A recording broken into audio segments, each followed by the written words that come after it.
show me. Wherever that is, side control, now, when they move, then I have options. If they don't move and they kind of hunker down, they have good base. Give me a position. Let's say. So, I'm just gonna come around here. So I have tight side control on me, right? I'm here. And obviously I gotta be alive and I gotta be active. Yeah. But, just being able to create movement, For me, correct? you're correct. In order for you to escape, Yeah. you have to have me moving. Correct. So I have to create framing, and I have to create some sort of jamming. Okay. So I have to create an opportunity where I can kind of slow down and lock him into a non-movement to where I can feel which way he's gonna move. So Jean-Jacques taught a concept that I didn't understand. He said, "Don't move. First one to move loses the position." And I'm like, but how do I get them to move first if I don't move? So the key is to make them feel somewhat uncomfortable to where, because of your connectivity, and that's where like that whole invisible jiu-jitsu comes into play, is I can feel you getting tense because you feel kind of uncomfortable because you're kind of framed up.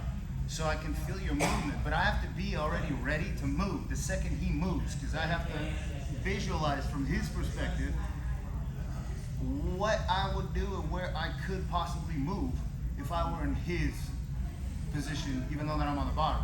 So you have to not only see it from the bottom perspective, but you also have to see it from his perspective and from like a camera, third person perspective.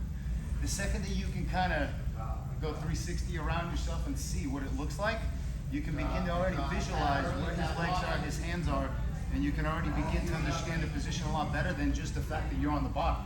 Okay? So let's go again. Give me this same position, whatever you want. Okay.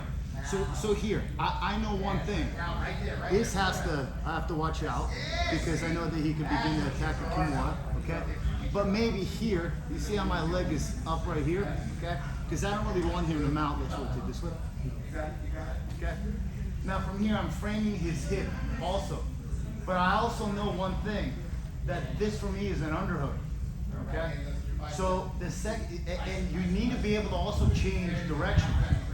So if I'm here and I feel that he's not going for my arm, okay, or maybe he is going for my arm, okay, I have an underhook, and I already know that if he's not properly utilizing maybe a counter on my leg, I'm gonna shoot that underhook, and I can already begin to create space and begin to move. Once that movement stops, you have to have continuity of movement. You have to begin to connect movement together. And the movement connects.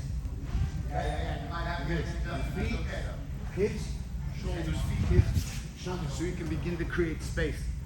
Usually what happens is this. Go. And that's it.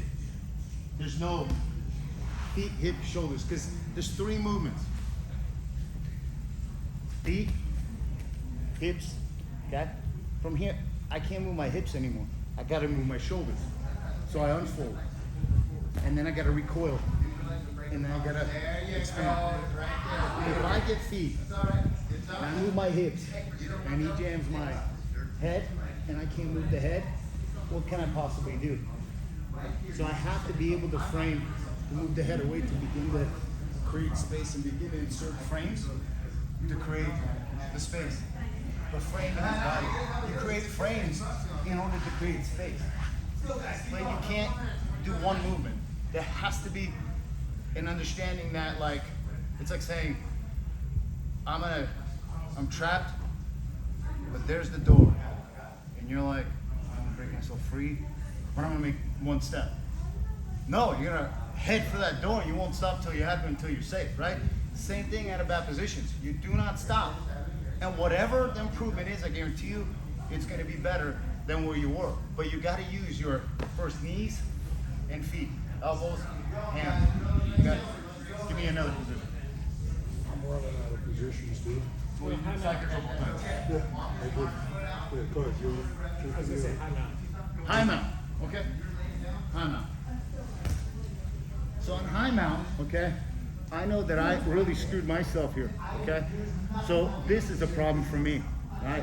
So on high mount, I still have to be cautious here because if I can get this elbow in, I can begin to already remove that high mount.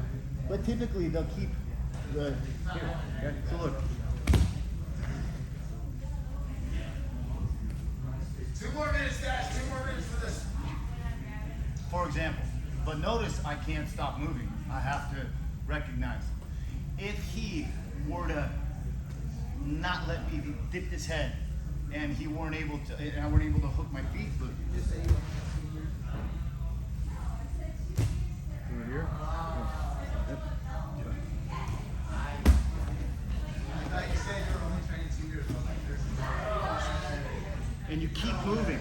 You keep moving because he's got to move. He can't just stay in that position. He's got to adjust to your changing of the position. Their movement now makes it easier for you to move. But you have to create that movement and then you got to move. The goal is to be able to get my elbows on the inside. Because for high mount, might seem a little crazy. it's like a lot of stuff went wrong here. Okay? But from here, I got to keep my elbows tight. So that as I get here, I'm nudging forward, turn my side, even here.